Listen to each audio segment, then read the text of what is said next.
सुबह का समय था, सूरज निकल रहा था और नदी किनारे भूत इधर से उधर टहलकर सुबह की आबो हवा में सांस ले रहा था।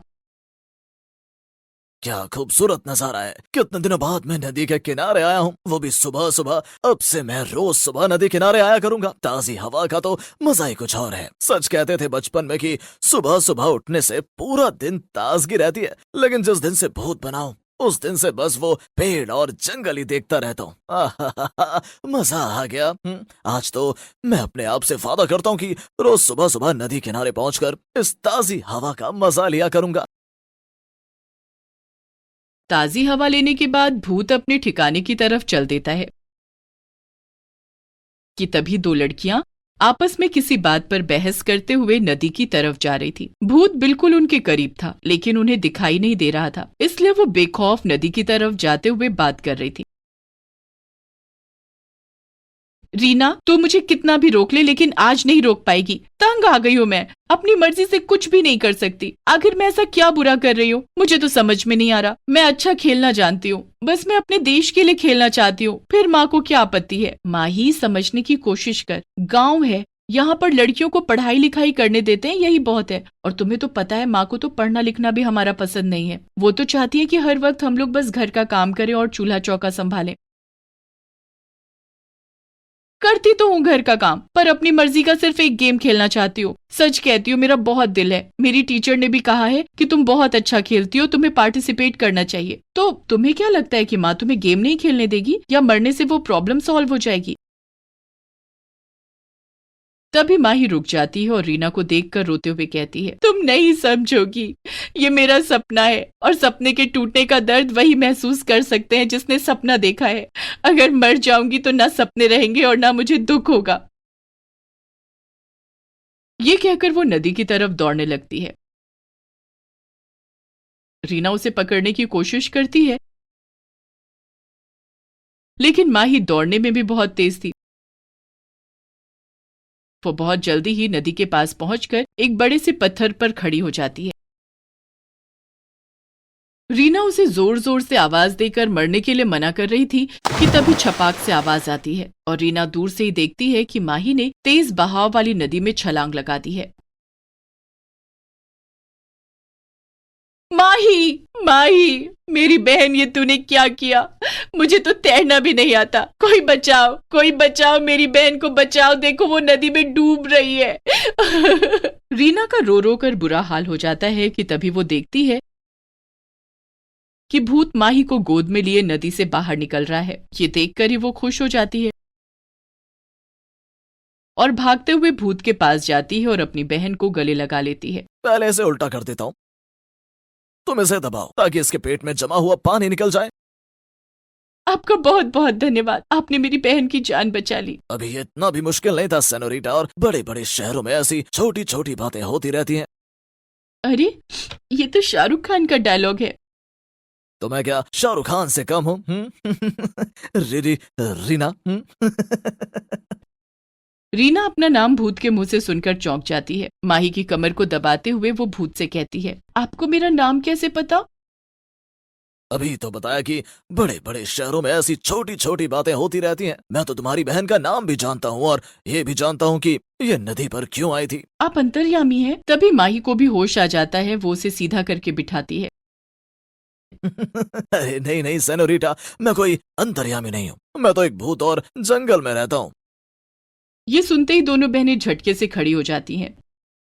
तुम दोनों को क्या हुआ? तुम्हारे चेहरे का तो रंग ही उड़ गया। अरे मजाक नहीं कर रहा, सच्ची में मैं भूत हूँ और जंगल में रहता हूँ। अभी तुम मुझे इस रूप में देख रही हो, अगर असली रूप में देख लो तो तुम यहाँ से भाग जाओगी। वैसे मैं एक अच्छा भूत हूँ, मुझसे डरने की जरूरत नहीं है तुम दोनों को।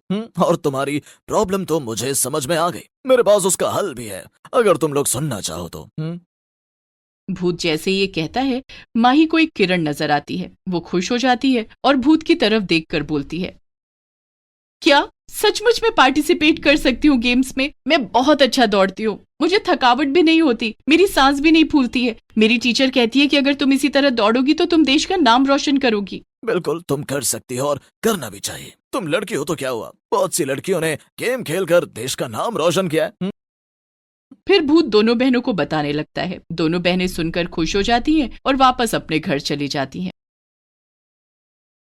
और दोनों बहनों को बाहर से आता हुआ देखकर, इतनी सुबह सुबह तुम दोनों कहाँ से आ रही हो? हाँ, कितनी बार कहा है, लड़की जात हो, गांव में रहती हो, इधर उधर भटकती मत रहा करो। माँ, तुम भी कैसी बातें करती हो? हर समय हमें लड़की होने का ताना देती रहती हो। अगर इतनी ही दिक्कत थी तो बेटे पैदा कर लेती। देखो तो कैसे गज भर की जुबान निकल रही है।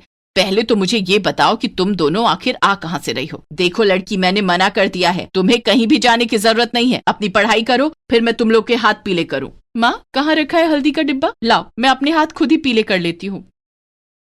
माही, कैसे बात कर रही हो माँ से? बात करने की तमीज भूल गई हो? माही गुस्से में अंदर चली जाती है। फिर रीना अपनी माँ को बताती है कि वो लोग बस थोड़ा बाहर को ताजी हवा खाने गए थे। जाओ, जाकर चूल्हे पर चाय चढ़ाओ और अपनी बहन को अच्छे से समझा दो। मैं इसका नाम गेम के लिए नहीं दूंगी। अगले दिन सुबह के 4 बज रहे थे। चारों तरफ अभी अंधेरा ही था कि भूत खिड़की पर आकर दस्तक देता है। दोनों बहनें गहरी नींद में थी। तभी भूत खिड़की से अंदर आता है और दोनों बहनों को उठाता है। उठ जाओ, दोनों कुंभकर्ण की तरह सो रही हो। अगर इस तरह सोना है तो फिर तो तुम लोगों ने कर लिया पार्टिसिपेट और देश का नाम रोशन।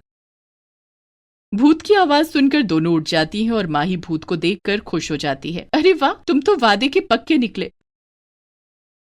सुनो लड़कियों, तुम्हारे पास में 10 मिनट है। जल्दी से तैयार हो जाओ ताकि मैं तुम दोनों को ले जा सकूं।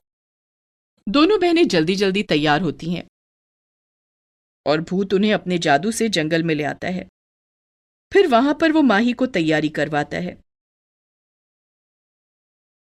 6 बजे तक वो वापस उन्हें घर छोड़ देता है। फिर दोनों बहनें स्कूल चली जाती हैं और माही अपना नाम गेम्स में लिखा देती है।